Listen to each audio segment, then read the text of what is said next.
What's going on, everybody? Welcome back to the SQL video series on how to use SQL aggregate functions. In this video tutorial, I'm going to talk about count.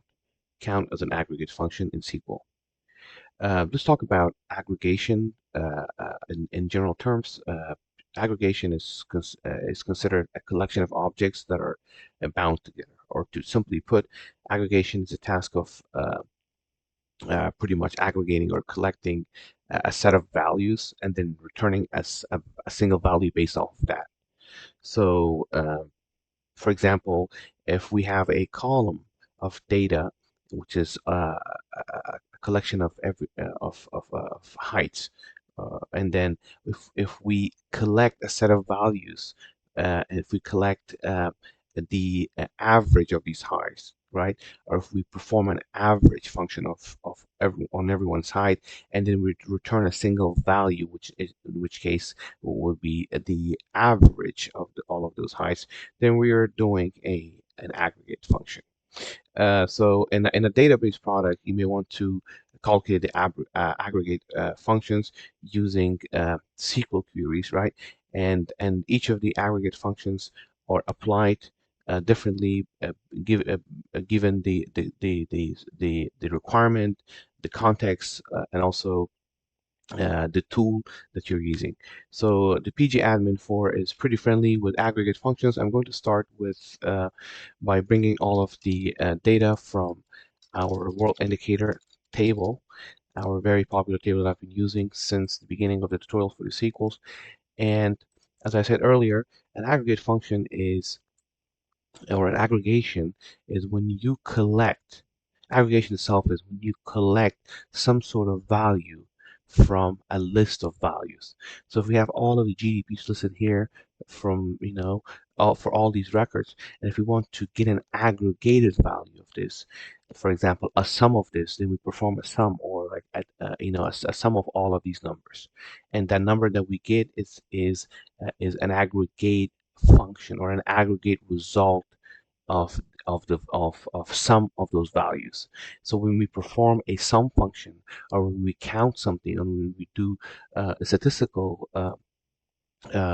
calculation of something, average, standard deviation, we are technically performing an aggregate, if it makes sense. So let's start with the account, since the purpose of this video is to demonstrate the count function. So the syntax is pretty easy. You use the select statement, and then use the count, and then if there are two ways actually you can get the count of your records or rows, uh, and one of the way is to use the asterisks, which tells SQL to give you everything that's available. And then, what I mean by everything is all of the rows. So, and what it really means here, the asterisk sign here, is that any record, any row that has a value in it that was opened. So you know how sometimes we have a table, right? And then we only have one value in the entire row of the table, and so that itself is actually a record. Although it's incomplete, there are no values within that specific line or record or row. It's still considered a valid record. Why? Because it was opened, and it's not an empty cell. It's actually a record that was registered in the table. So when you use the asterisk, remember that it's going to return all of the records, regardless if there are null values in there or not, if there's only like one value. As long as there's one value and there's a record open for that specific record, then that record will also be counted towards the aggregate count. So, and then next one is we're going to direct it to the table that we would like it to perform the count function on, and then simply run it. And the result is we're getting one single value, as I said earlier. We're performing we're performing an aggregate function, or a function on a collection of values, but then as a result we're getting a single value, which is the count here. So it's telling us there are 232 count of rows or count of records within that world indicator table that we're looking at. And so in a way, this, as I said earlier, is giving us an aggregate calculation of the table, which in this case is a count of those of that table. Now let's talk about using without the count, actually using a column name, right? So before I do that, let me bring the table back because I want to show you these null values these columns where I have null values, and the GDP column has a couple of null values. The gender ratio has a couple of null values, and date independence has a couple of null values. So what I'm going to do now here is, as I said earlier, I'm going to test it now that what we're going to get as a result of matter of fact,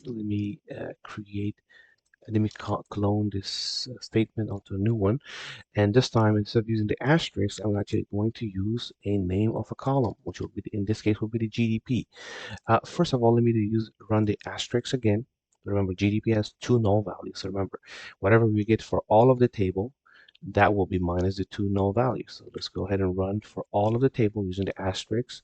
Again, it's going to give us everything where there has been a record open, registered. Doesn't matter if there are null values within any of these fields or not, as long as there was a value entered in there. So let's go ahead and run it, and 232. So remember this number, 232. Now we're going to run the same aggregate count function on GDP now on a specific column, not on everything, not on all the rows, not on the asterisk. This time we're specifying the column name, and we're going to run it. So remember 232, and we run it, bingo. So it changed to 230. What does that tell you? It tells you that when you perform a count with by with a specified column, then uh, the null values will not be counted. But if you do it with an asterisk, then the null values will be counted. And I already explained the logic behind that. So as always, I can never finish a tutorial without adding the where clause. And these are so phenomenal in understanding SQL. So I'm gonna go ahead and punch in now a new statement where I'll introduce a where clause. So let's say we want to look at everything, right? But this time we want to add a where clause and say, well, give us a count of everything, but remember that give us the condition, but make sure that you take into account the condition that the region should be, let's say, my favorite part of the world, Caribbean. So let's go ahead and run this. And you're going to see now we have, or maybe I spelled Caribbean wrong. It's sad that it's my favorite part of the world, but I can't even spell it well. Well, it should tell you a lot. That means I've never been there. So go ahead and run it. There you go. So it's 24. That means the count of all of the records, all of the rows where the region column has the value of the Caribbean is actually 24. So the reason I wanted to use a where clause was to, show you that actually, it's not simply running an aggregate count function and then, getting a result at one number, but you can actually also add multiple additional, uh, you know, uh, conditionalities to it, to further, uh, you know, uh, uh, elaborate on what you really want. So at this time, let's go ahead and create another where clause, but this time we're going to make it a little bit more complicated. And this time we're going to say, give me a count of all of the data where the conditional clause, we're going to add the conditional clause and say where the GDP, right? GDP is above, let's say, 60, and run this.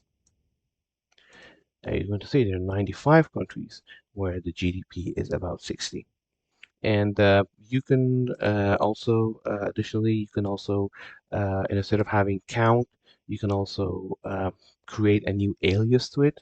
Uh, so remember, you can also use the as keyword to create an alias. So instead of saying count big integer, well, the big integer is a data type, but instead of having count, you can just say, average of all countries um, greater, oh, that will be a long one. So average uh, GDP. That's it. And so run it, and you're going to see that this name, the alias, the label of that aggregate column now changed to average GDP.